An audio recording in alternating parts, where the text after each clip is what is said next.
we are making a documentary about petroleum for kids by kids. We'll be talking about exploration, drilling, production, transportation, refining, and most of all, sustainable development. So sit back and enjoy our documentary. Now, exploration expert Mikaela is here to answer some questions for us about exploring for hydrocarbons. For starters, what is petroleum? Well, Lauren, petroleum is basically just a general term for all natural hydrocarbons, which can be a gas, liquid, or solid. I see. Now, and how are oil and gas created? Well, Lauren, oil and gas are created when decaying plants and animals buried deep in the earth are put under heat and pressure over a long period of time. That's so fascinating. How do you search for oil and gas? Exploring for oil and gas is done using extremely advanced and rather complicated technology. There are many ways in which we search for oil and gas. One thing that tells us oil and gas are forming deep inside the earth, or even just below the surface, is visible surface features such as oil seeps, natural gas seeps, and pock marks, which are underwater craters caused by escaping gas. Places we think might contain hydrocarbons are tested using a gravity survey, magnetic survey, passive seismic or regional seismic reflection surveys to discover large features of the rock inside the earth. Seismic surveys work by sending waves down deep into the earth, which are reflected back at different rates, telling us information about the rock structure and much more. Last of all, when a prospect has been found and tested and passes the particular company's checklist, so to speak, an exploration well is drilled so that we can find out whether there is oil and/or gas there. We normally expect around 10 to 50% of oil and 50 to 80% of gas to be taken from the ground. Wow, that sounds like a fairly difficult task you have there. Oh yes, Lauren, it is, but sometimes the work really pays off. Speaking of which, how much risk is involved with exploration for oil and gas? Searching for oil and gas can be rather risky because it costs a lot of money and is largely a game of chance. However, we can lower the risk involved by using scientific research and many different technologies. Offshore and remote area exploration is usually only undertaken by very wealthy large corporations or national governments. The total area of all oil and gas fields being discovered is 1 million kilometres squared. But this is only a very rough estimate. High-risk prospects have a less than 10% chance of being successful. Medium-risk prospects 10 to 20%. However, low-risk prospects have an over 20% chance of being productive. Generally, around 40% of wells drilled recently will discover marketable hydrocarbons. Wow, it's remarkable to consider the amount of money it costs. So where exactly do we find petroleum in Western Australia? Oil and gas fields are usually found in sedimentary basins. In Western Australia, the sedimentary basins include Carnarvon, Canning, Bonaparte and Perth. And how did the sediments get to be in these basins? Geologists call this the depositional environment, and there are three main types. The first of these is called a fluvial environment. This is when the water flowing down the river carries sediments and deposits them along the course of the river. Another depositional environment is an aeolian environment. This is when the wind carries the sediments around the desert. Last of all is a deltaic environment, which occurs when large amounts of sediments are deposited where the river meets the sea. I've heard that there is certain criteria that must be met in order for hydrocarbons to form and to be stored underground. What are the elements of a petroleum prospect? There are 5 main aspects of a petroleum prospect. Firstly, we need a source, which means ingredients to make the oil and gas. Once a source has been provided, we need rocks to contain it, called a reservoir. The next step is migration, which is referring to the path from source to the reservoir.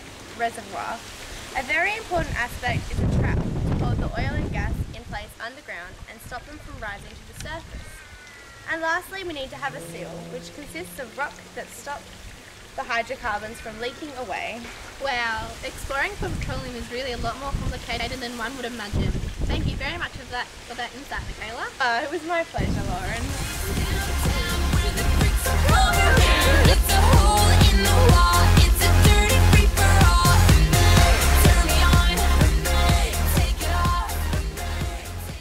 Drilling for petroleum is an important factor of the oil and gas process, as it is the first step to whether we acquire the petroleum or not.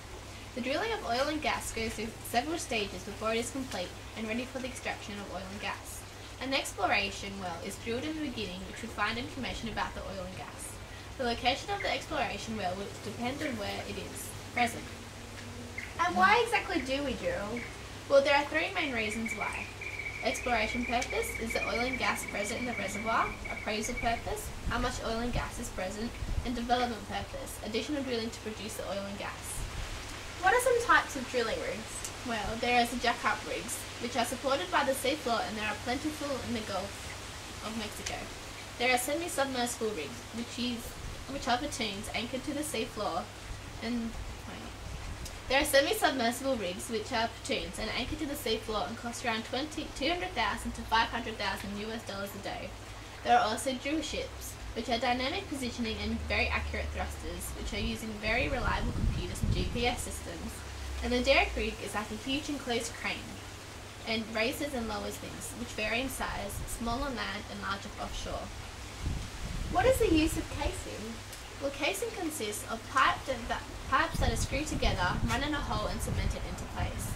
Casing is used to seal off weak and unstable formation. Casing consists of pipes that are screwed together, run in a hole and cemented into place.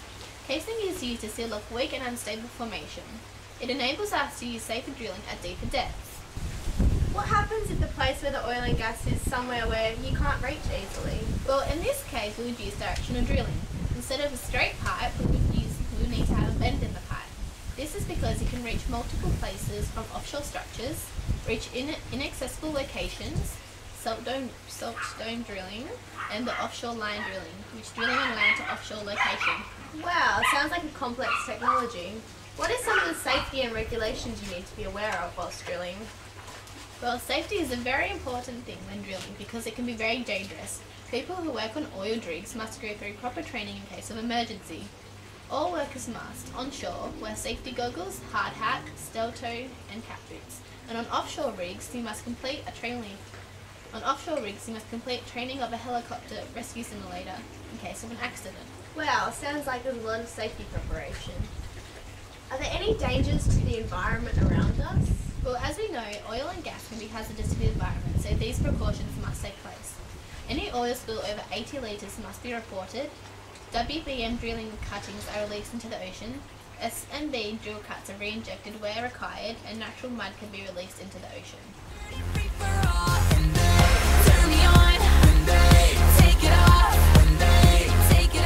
Now we have an interview with petroleum production expert Christopher Lamb. Nice to meet you. Nice to meet you too, Chris. So what exactly is the production process for petroleum? Production is the third stage in the petroleum process, and it takes place after drilling. It involves all activities that happen on the oil rig before it is moved off the rig in transportation. The three main steps are retrieving the oil from the ground, the separation of oil, and then storage. So Chris, how do you retrieve the oil from the ground? There are three different oil retrieval mechanisms used to extract the oil from the ground. The first is primary recovery, and this is the first method used in extracting the oil from the rock. This method uses the natural pressure in the reservoir to force the liquids up the pipe to the surface. This occurs because there is a large amount of pressure on the oil, water and gas within the reservoir, and so the pressure pushes up the oil to the surface.